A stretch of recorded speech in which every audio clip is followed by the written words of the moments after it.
As I've always told you, it matters where you get your information from. It matters where you get your news and views from.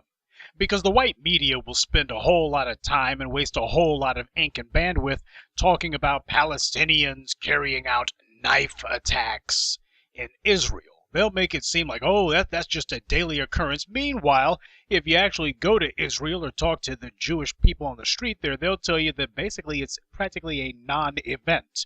Yeah, just another media controversy, but here's one that's not.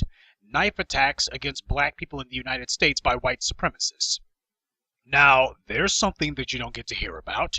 Oh, the white media will spend a lot of time talking about hoaxes, completely made up controversies like the knockout game, just a completely and thoroughly made up media fraud. They'll be trying to find a way to say that there's a war on cops. That's another bit of media fiction that they love to peddle. But when it comes time to talk about the knife attacks against black people, a freaking epidemic of it, the white media has nothing to say. Now, here's just a few of the instances of black people having been attacked with knives by a bunch of knife-wielding white supremacists. May 20th, 2017, Army 2nd Lieutenant Richard Collins III is stabbed to death by a white supremacist, Sean Urbanski. May 27th, 2017, the Portland train knife attack. A white supremacist was trying to kill two non-white women. The white media kept mentioning the two heroic white guys who died trying to stop the white supremacist rampage, but what the white media doesn't mention is that what prompted the white supremacists to target the two women was that one of them was black.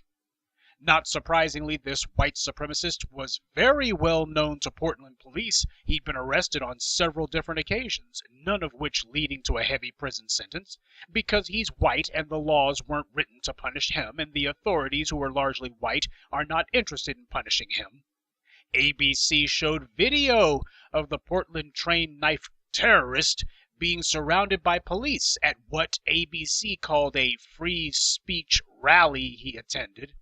Well, he attended his free speech rally wielding a baseball bat. So when you have these white people telling you about their definition of free speech and that they are interested in unrestricted free speech, this is what they're talking about. And you'll notice that the white cops aren't doing anything about him.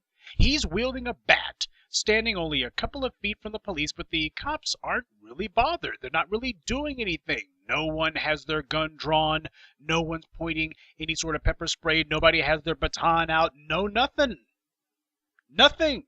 And of course, the police don't use any force against him. And by the way, when this Portland knife attack terrorist was finally arrested for his double murder, he was arguing with the cops even then. This when they knew that he was a multiple murderer and the police didn't shoot him dead. And as is the case with all white people who commit violence, the police, who are not psychologists, immediately dismiss all concern that, well, the murderer probably has mental health issues.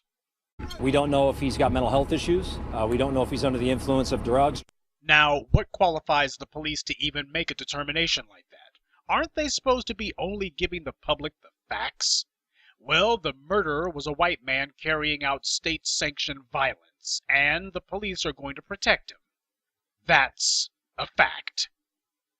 March 20th, 2018, Timothy Kaufman, pictured on the right, was murdered in New York near Times Square. His killer, James Jackson, told police that he deliberately chose to murder a black man near Times Square because he wanted to make sure that his terrorist attack would get maximum media attention.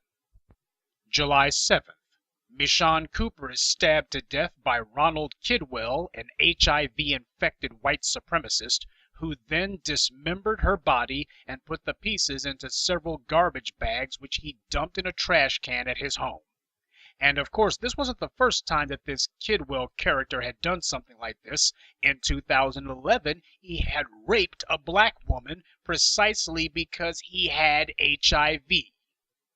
Needless to say, the white authorities didn't do anything about what should have been a life sentence for this guy. and both the local police and the FBI refuse to say that his latest act of heinous violence is even a hate crime. This despite Kidwell's own daughter, who is estranged from him, saying that he's a monster and that he bragged about attacking black people. July 22nd. Nia Wilson and her sister were attacked at an Oakland train station by a white supremacist with a knife. Nia Wilson's sister survived the murder attempt, but Nia Wilson herself died. Her murderer was a parolee, but since white people, white men in specific, are immune from law, he had been set back onto the streets so that he could carry out his murder. November 12th. 57-year-old Anne Marie Washington is beaten and stabbed by a white supremacist wielding an ice pick and screaming racial epithets at her while she was awaiting a train on a Brooklyn subway platform. December 20th. A white supremacist in Portland, Oregon, armed with a butcher knife, assailed two black children while hurling racial epithets at them, telling them that he was going to kill them. Just a week later, on December 28th, a woman in McInnville, Oregon, pulls a knife on two black motorists and hurls racial epithets and threats. And yes, that makes at least 3 knife attacks on African Americans in the state of Oregon alone. Seems like Oregon is a hotbed for this kind of thing. Now, there's lots of others that I could have listed for you, but these are just the ones that actually got some significant media coverage in the white media. These are not random acts of violence. There's nothing random about any of this. Every single one of these attacks is an act of state-sponsored terrorism. The biggest sponsor of state terrorism, the biggest rogue nation on earth, is the United States. The white government aids, abets, supports, encourages, and protects these race killers because they are the irregular forces of white supremacy. They are the asymmetrical foot soldiers who white supremacy depends upon to try to control black people through relentless violence. In the military, they have an expression that the Army gives you ribbons because they're not going to give you a raise. Well, this makes sense because this is how the white majority is treated by the white elites. White supremacy specializes in giving people psychic benefits, in giving people a pat on the back and convincing them that they've received some sort of material, tangible reward, when in reality they really haven't. Now, for black people, social acceptance from whites is the pat on the head, to be their pet Negro, to sit at the same stage with them, or to be part of the same organization with them, at least on the surface.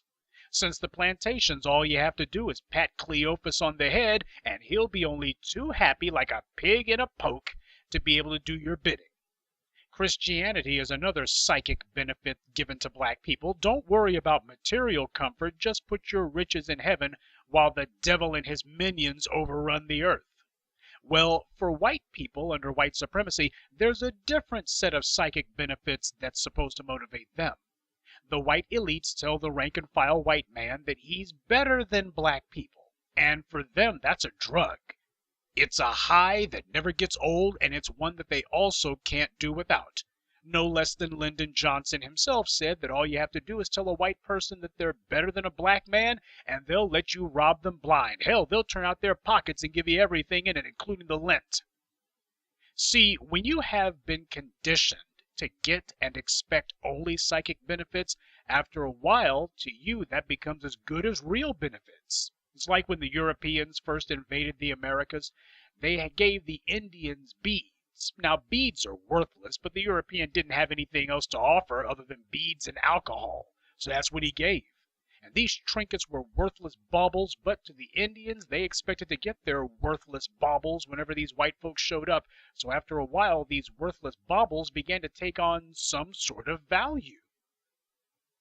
This is how white supremacy has organized itself, because attacking black people is one of the perks of being white. It doesn't make your life any better. It's not a real reward, but it makes you feel better, though.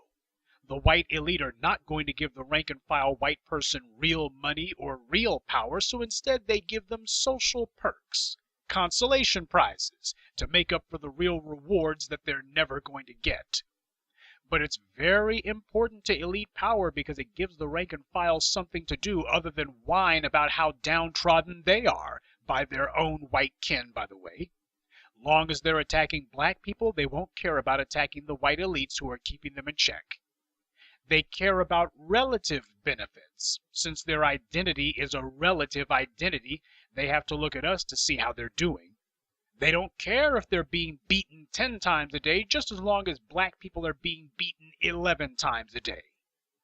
These are relative benefits, but under white supremacy, this has been part of the psychic benefits used to keep the rank-and-file whites towing the line.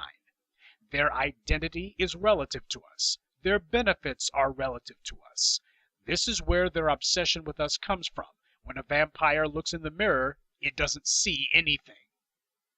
The white supremacists who carried out the race terrorist attacks on the black people of the Black Wall Street, they were still poor white trash afterwards. But the relative benefit was far more important than any absolute benefit. So you need to understand that all of these knife attacks, they are both a means to an end and an end unto themselves. Of course the white media is not going to give it much attention. The whole idea is to basically send the message that these attacks aren't really that important. And besides, if you start advertising how black people are being attacked across the board, well, the rest of the world might look and go, looks like it's more than the police who are doing this. No, we need to keep the conversation as corralled as possible. One of the main objectives and duties of the white media is to control how far a debate goes, to set the boundaries of all social discourse, to make sure that it never goes beyond certain predetermined limits. And of course, if you talk about the government, then all you got to do is get some good folks out there, usually white, though not always, to say, well, we've got some reforms and we've got some suggestions and why we had some town halls, even had a couple of niggers there to throw in their 2 cents. And that's going to be how the white media plays it. Oh, the government is listening. The government are the ones who sick these white supremacist knife-wielding terrorists on the black community in the first place. The white supremacists are making it very clear that they are going to use every means at their disposal to attack us. Everything from bombs, to guns, to knives, to whatever. If it's something that they think they can use as a weapon, they're going to do that. Town halls are not going to work. How can you expect the very government that has organized, empowered, and supports these terrorists to do anything about them? You're asking for the stupid.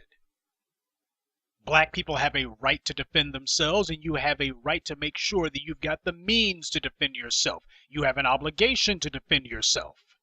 If you consider yourself to be a moral human being, and most people, even if they don't deserve that kind of title, they would still claim it anyway. I'm a moral man. Well, part of morality is power. Morality requires power because there's always someone trying to snuff morality out. There's someone always trying to strangle morality, trying to suffocate it. White supremacy is determined that it is going to get rid of the righteous and the moral, because white supremacy is evil. It is the conceited. It is the corrupt, who are trying to figure out how to get rid of the only people who might put an end to their 500-year-long scam. White supremacy is not going to quietly roll over into its graves.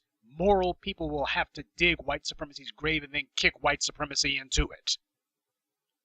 It is an evil idea, embraced and perpetuated by evil people. The white media, and that includes the Nazis who run YouTube, these guys are on a march. As far as they're concerned, they're going to be marching right over your graves. They're not going to be trying to find ways to empower you, because your empowerment is exactly what they want to stop. Now, the knife attack, terrorist attacks that I told you about, that's only a handful of the ones that have occurred. There have been plenty of others, but I hope that the point is made. When you go out the door, you need to make sure that you got the means to protect yourself. None of these black people who were killed or assaulted did anything. And I guess they figured that as long as we're not bothering the white supremacists are not going to bother us.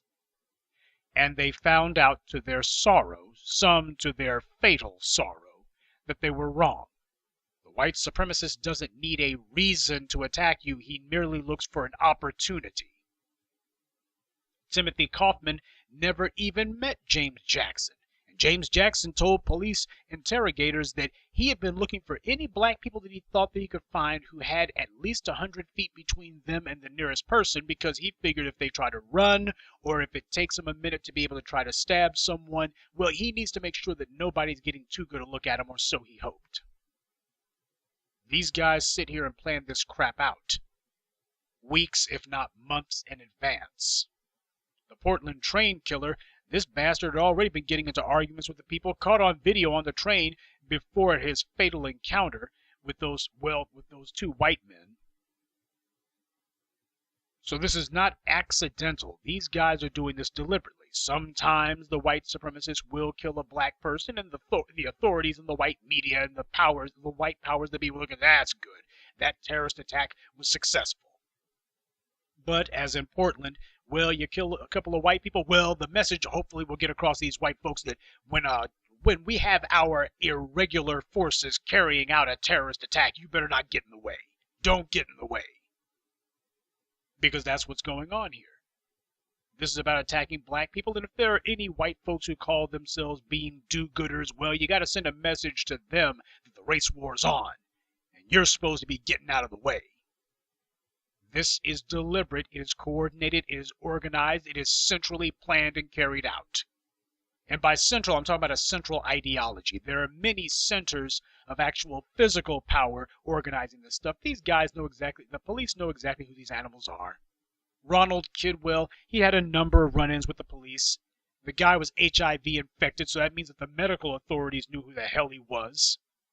And yet, for some damn reason, they didn't seem to think that there was much of a problem with this guy, even after he raped a black woman 8 years ago.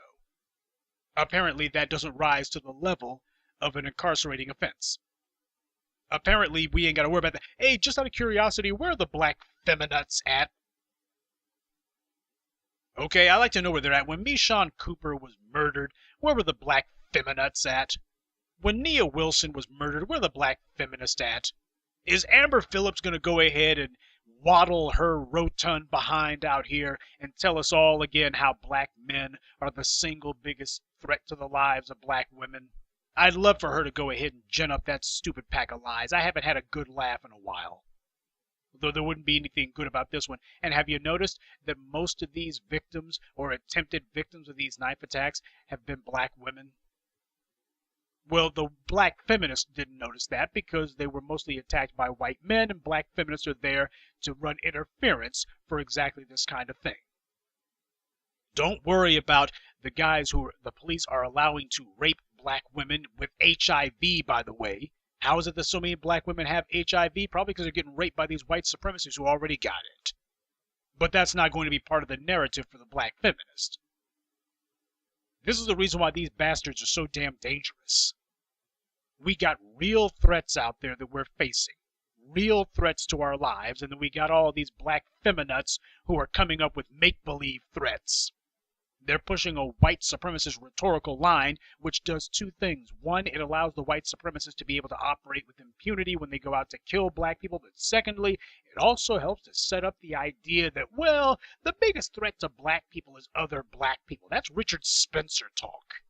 Would you heard Amber Phillips and Jamila LaPuke saying to the Breakfast Club, that's white supremacist talk. That's Jared Taylor talk. That's David Duke talk. That's Ronald Kidwell talk. Ronald Kidwell was not merely a white supremacist, he was a member of the freaking KKK bragging about it. Loving to take pictures with the Confederate flag, probably because he didn't have any Nazi flags around at the moment. So no, it is not a victimless crime to let them get away with this crap, because they contribute to the daily drumbeat of the white media putting out the propaganda that, well, black people realize that their biggest problem isn't racism. Why? We got these two Negroes over here, these two negresses, who we paid to say that white supremacy is not the biggest problem. This is why the intersectionalists and all the rest of these morons who run around mouthing this stuff, they are dangerous to us. Because this is part of how they program the public. It's part of social programming. Make sure you got some black folks who say this garbage, say that black men are the biggest threat to black women's lives. That way, whenever a white supremacist carries out an attack, well, it's in the public mind that, what about black on black crime? It wasn't just us, you know. It was Amber Phillips and Jamila LaPuke. They were saying it too, so if they said it first, we're just repeating what they say because they're the only honest Negroes. And then it happens again and again and again. So they have nothing to say about white supremacists who attack 57-year-old black women with ice picks. Amber Phillips ain't got nothing to say about that. But if you got a black man who says we need to put a stop to all of this crotch cult garbage going on, then all of a sudden, you're just trying to control us. A lot of dangerous things are happening right now, deadly things going on around us, and we need to be on full alert. Maximum vigilance is what's called for here, maximum focus. Not one of these individuals who was murdered or assaulted thought that that was going to happen to them that day, and when it went down, these people were completely and thoroughly unprepared. Time for that to change.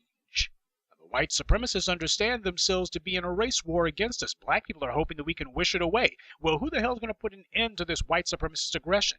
The white media has already shown you that they understand that their job is to make excuses for, protect, run interference for, and to denigrate the victims of these white supremacist attacks. Protect the white supremacists, speak up for them, make excuses for them. That's the job of the white media. And that includes YouTube.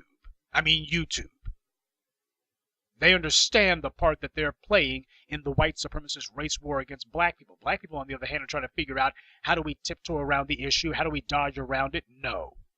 You're going to have to come straight up the middle. You understand that you're being targeted. You need to take steps to protect yourself. Now, if that makes you uncomfortable, then what that means is breathing makes you uncomfortable.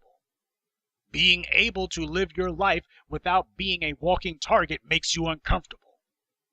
Survival apparently makes you uncomfortable.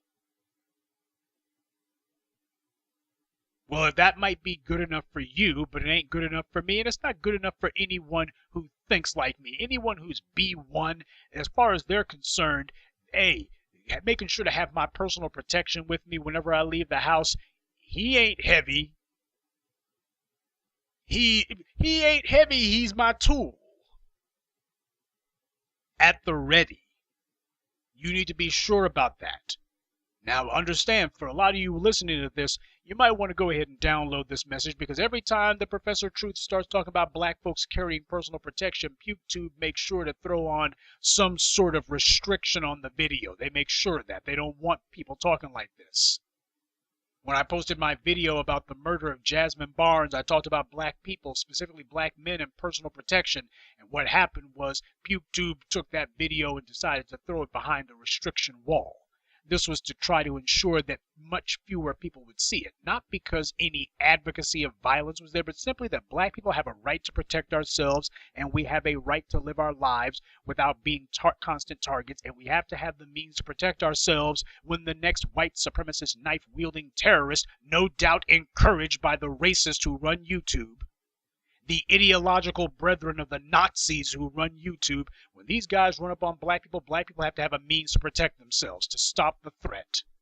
And PukeTube doesn't like that message, because they are the white media. But unfortunately, as I pointed out with the black feminists, there's also some other folks who don't like that message either. The message of black people being able to protect themselves, that there's nothing wrong with us being able to have the ability to stop a white supremacist attack dead in its tracks. There's nothing wrong with that. We have a duty to be ready to do so. The white supremacists are going to have to be met with whatever level of opposition and force is required to stop them from being able to attack us. Whatever level is required, you got to be ready to bring it. And you can't have any hesitation about it. Okay, all of that tongue wrestling and I'm going to tell this guy to back off, well, that's going to be with the police, who are there to basically corral one of their irregular foot soldiers, one of their asymmetrical operatives. But with you, on the other hand, you got to make sure that you're ready to ensure that this kind of violence doesn't threaten you in the future. You got to be ready to protect yourself and to protect the lives of your loved ones. So you take this message to heart. These knife attacks, This is just the tip of the iceberg. White supremacy is testing the electric fence. They're trying to figure out if they carry out just a slew of knife attacks against black people, what's the response going to be? Unfortunately, the response has been rather muted. The response has been, well, we're going to figure out if the authorities, usually white, if they're going to do anything. And what a surprise, they ain't done a doggone thing. FBI is looking and going, well, we're not even sure if these qualify as hate crimes. Ronald Kidwell, the guy is covered in white supremacist tattoos. He's got a history of raping black women. The guy's got HIV and deliberately raped a woman, and he raped her without any sort of prophylactics. The guy's sitting here raping a woman with no condom, because as far as he's concerned, he's trying to give her a disease that he knows to be lethal. And the FBI is not sure if this is a hate crime. They're not sure. Meanwhile, if you have somebody who claims to be a transsexual, who even has someone who looks at them the wrong way, the FBI immediately comes in, this was a discriminatory hate crime, You can't look at people like that. So what does that tell you? If they decide that this is something that's in white supremacist interest, then all of a sudden that qualifies as a hate crime. But if it's an actual hate crime, well, we're just not sure. Now that is sad enough for the people who have already been murdered by these knife-wielding white supremacists. I don't want you to become yet another statistic. I have no interest in hashtag activism. I have no interest in trying to mourn the next black person who became a casualty of the white supremacist race war against us. I want us to take preventative measures across all fronts. Every black person should be concentrating on making themselves into a hard target, and that starts with personal protection. You got to be ready, okay? Because there are also some other videos which got some of my prior channels taken down when the Nazis at YouTube didn't like me showing instances where black folks actually had personal protection and were prepared to use it against white supremacist attacks. Just look up what happened at a Waffle House down in Florida when 3 white supremacists ran up on a brother who had the steel and was ready to protect himself. YouTube doesn't like that. They don't like you mentioning that. That's the kind of conversation that they don't want black people to have. How are we going to protect ourselves from white supremacists who are in league with and who YouTube sympathizes with, who the white media is supporting and protecting and making excuses for? How do we make sure that next time it's not us who gets killed, that it's not you who gets killed, that's not me or any other black person who's just going about living their lives? How do we make sure that that doesn't happen? By being serious about it. So it matters who you listen to when it comes to media. If this kind of talk is going to become part of the standard daily discourse for the black community, then it matters who the hell you get your information from. And I did this, I was going to jump on this probably a little over a week and a half ago, but I decided to just let it rest for a second because I figured it was more important if I could be more along the lines of part of a steady drumbeat about this issue. We do not want to forget that the race war against us by the white supremacists is still raging. And you better make sure that you start getting a little bit imaginative, because the white supremacists are. If they're not throwing bombs, if they're not throwing mail bombs at you, package bombs at you, then they're trying to figure out if they can hit you with sniper fire. If they can't hit you with sniper fire, then they'll figure out if they can get close enough for a knife attack. The bad guys are thinking that way. You need to be thinking how to ensure your safety and the safety of your loved ones and the safety of other black people around you. There is real value in making sure that when some white supremacist is trying to carry out some sort of race terror attack, that black people as a group are prepared to defend themselves and to defend other black people. Nobody else is going to do it for us. Nobody else is going to. After that animal on that Portland train killed 2 men because they got in the way of his race terror attack, the police showed up, and instead of them doing their jobs, which would have been to gun this animal down, they did the same thing that they did at that so-called free speech rally, which was they just sat there saying to the guy, "Hey, buddy, what seems to be the problem? What did these niggers do to antagonize you, buddy?" Yeah, the police understand exactly what their job is. Their job is to make sure that if a black person is murdered by the police, well, there's not really a crime. And if a black person is murdered by one of white supremacy's irregular forces, well, that's not a crime either. Meanwhile, Laquan McDonald, who was not cutting anyone's throat, who was not stabbing anybody, he was merely allegedly holding a knife, which, by the way, is not a crime. It's not a crime to hold a knife. Holding a knife is not a crime.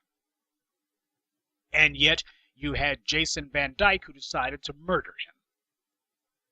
And you had the white media who thought that they were going to lay some sort of foundation for an excuse for letting him go. Things didn't go quite the way they wanted to. He was a sacrificial lamb, to be sure, because the white media understood that every time that they cheerlead for some racist police officer to get away with killing a black person, they were actually making it harder for the next acquittal or the next show trial that was supposed to conveniently end in a not guilty verdict. They were making it tougher in order to give the police the old grand jury dodge, or to help them get their necks out of the noose. They were making it tougher, not easier. So they understand. See, white supremacy understands that it has to be sophisticated.